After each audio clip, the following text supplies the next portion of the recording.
They stopped counting his age and started watching him live. At some point, the number stopped meaning anything, because each new birthday only deepened the confusion instead of offering clarity or closure way everyone expected it to.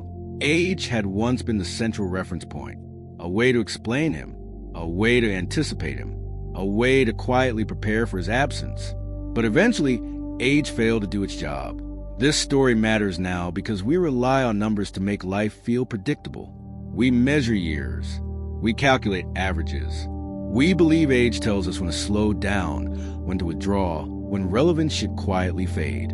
And when someone refuses to follow that schedule, the system begins to unravel. For most of his life, age was treated like a countdown, each milestone framed as remarkable, each year beyond expectation spoken about in cautious tones, as if longevity itself needed justification. At first, people asked how old he was. Then they asked how he felt. Eventually, they stopped asking either. They simply watched. Because watching told them more than numbers ever could. He did not live loudly. He did not perform survival. He lived steadily, with consistency that made predictions feel unnecessary. Days arrived. He met them. Nothing dramatic marked his continuation. Doctors had long since abandoned forecasts. They stopped circling dates, stopped estimating decline. The chart still existed, but they no longer guided conversation. Observation replaced anticipation. What unsettled people was not how long he lived. It was how fully he occupied time. He remained present, engaged, responsive. Age did not define his posture toward the day. He adapted without announcing it, adjusted pace without retreating, accepted limits without surrendering participation. This made age irrelevant as an explanation. Friends noticed a shift. They stopped celebrating milestones, stopped framing him as an exception. They interacted with him as he was, not as a number. This marked a turning point, because when age loses its authority, something else must take its place. And what replaced it was attention. Careful observation of how a life unfolds when it is no longer confined by expectation, when survival stops being surprising, when presence becomes the only measure that matters. This is the story of what happens when age fails, and living itself becomes a reference point. Once age stopped functioning as an explanation, something subtle but powerful changed in how people related to him. Because without a number to anchor their expectations, they were forced to engage with the reality of who he was in each moment instead of who they assumed he should be. Conversations shifted. They were no longer framed around survival or decline. They became ordinary again, about daily routines, opinions, observations, small decisions that only matter when someone is expected to keep living. This created quiet discomfort for some, because age had been a shortcut, a way to predict limitations without asking, a way to excuse disengagement. Without it, attention was required. Doctors experienced this shift first. Appointments stopped revolving around thresholds. There was no, at his age, explanation left to lean on. They discussed function instead. Stability, response, adaptation. Language became precise because assumptions no longer worked. His body continued to change, but not dramatically. Strength softened, recovery slowed, yet nothing collapsed. Losses were met with adjustment, not retreat. Each limitation triggered a recalibration rather than surrender. People noticed that he did not resist change. He anticipated it. When energy dipped, he reorganized his day. When speed faded, he refined timing. Nothing was wasted. Nothing was forced. This consistency unsettled others because it challenged a comforting belief that aging excuses disengagement. That withdrawal is natural. That participation must end at a certain point.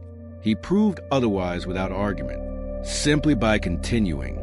Emotionally, this created a new tension. People were no longer watching for an ending.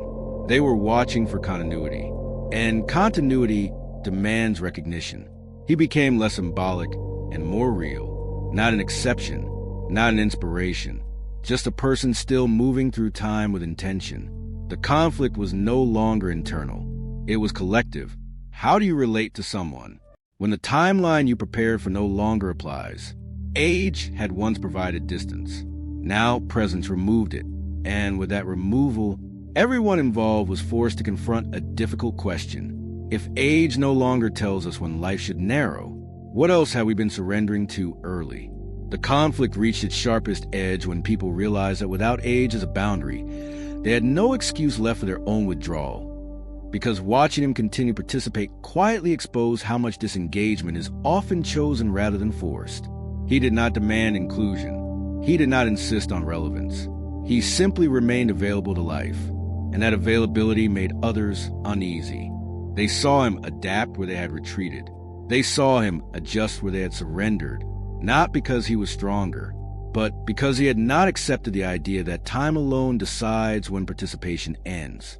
Emotionally, this was a turning point, because his presence stopped being impressive. It became confronting. People began comparing without meaning to, not years, but posture, how they responded to fatigue, how quickly they excused themselves from effort, how early they accepted narrowing as inevitable. Doctors, too, felt this tension. They had run out of frameworks. There was no decline curve to reference, no urgency to prepare, only a life that required ongoing attention. His body did show age. Pain appeared, recovery slowed, memory softened at the edges, but none of it erased him.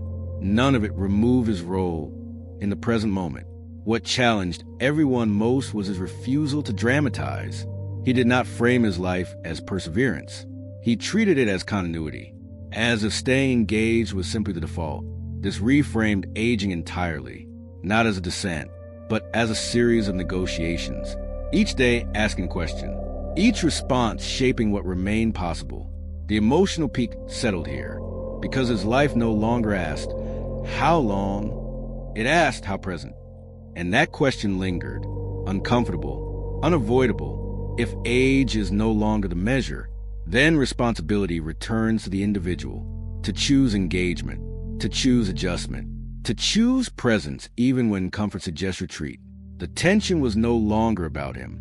It was about everyone watching. And as that realization spread, the meaning of longevity shifted from something rare to something revealing.